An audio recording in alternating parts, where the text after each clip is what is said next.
Today I would like to expand on the topic on how to turn a clear resist into a colored one, and I will try to make it invisible.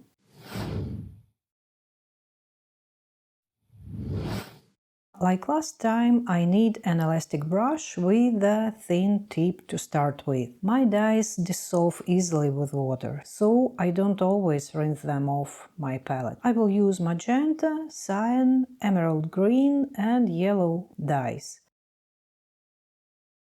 And a paper towel always comes in handy to dry the brush. I don't have a preliminary drawing this time, I'm making up the flower as I go along. As I noticed, I'll try to make the line almost invisible. It's unlikely to succeed with 100% guarantee, but I'll give it a try. My future flower will be yellow, so I will paint the contour line for the resist mostly yellow. There will be small deviations, but you will see for yourself. And I try to spread the dye evenly across the brush, so that the line is more uniform too. To make it easier for you to see, I'll zoom in on the palette and the silk pattern. And here the dye was more liquid, so the line turned out wider. And since I'm imagining my future flower in advance, I need lighter lines on this side. This is where light areas will be.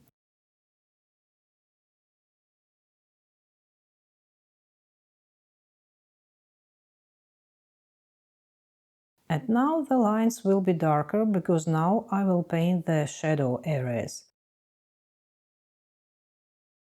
But I'm going to start with the center of the flower.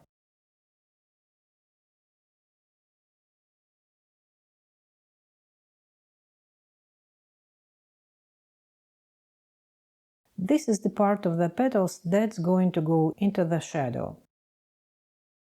Well, in general, hopefully the principle is clear, and maybe if you haven't seen the first video on this topic, the link should appear somewhere here.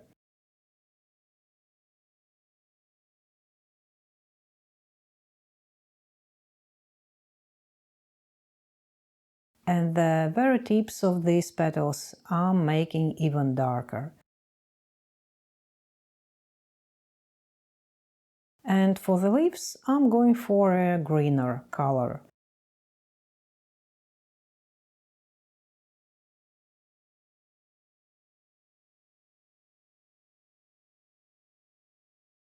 And again, some parts of the leaf can be darker, and some parts can be left light.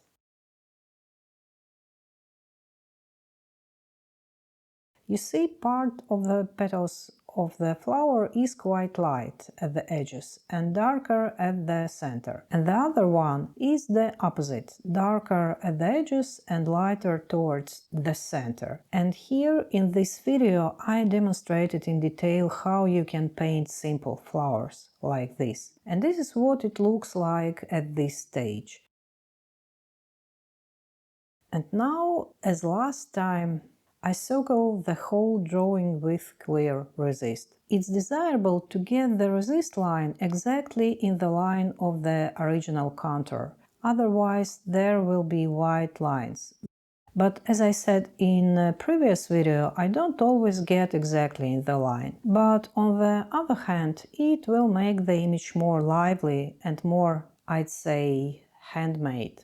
If you remember, in the last video I was just considering the idea of changing the color of the line under the transparent resist, and the color of the painting and the color of the resist didn't always match. And this time I would like to make the resist line as invisible as possible. Of course, it's not always easy to match the color of the painting with the color of the contour line. But in some places it will be possible, I'll catch it, and it will be great, because I think the resist color, if it doesn't match the painting, can be very intrusive and sometimes even ruin the image. And I'll show you an example a bit later.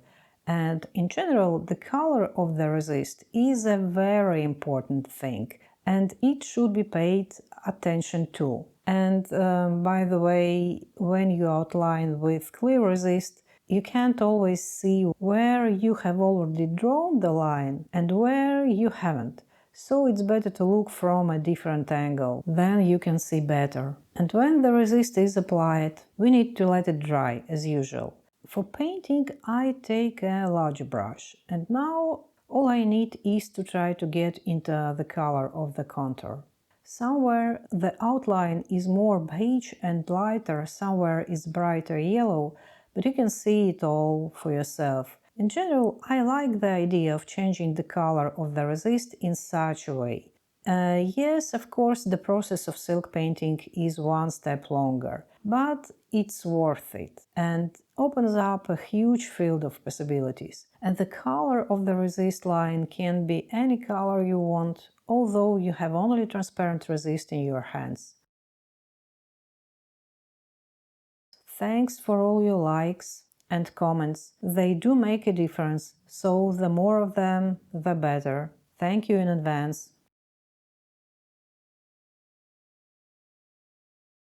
While painting, of course, you should take into account that the color of dyes changes as they dry, becoming lighter, and at first it may seem that the tone of the contour and painting don't match, but you need to wait until the dye dries, and only then it will be visible.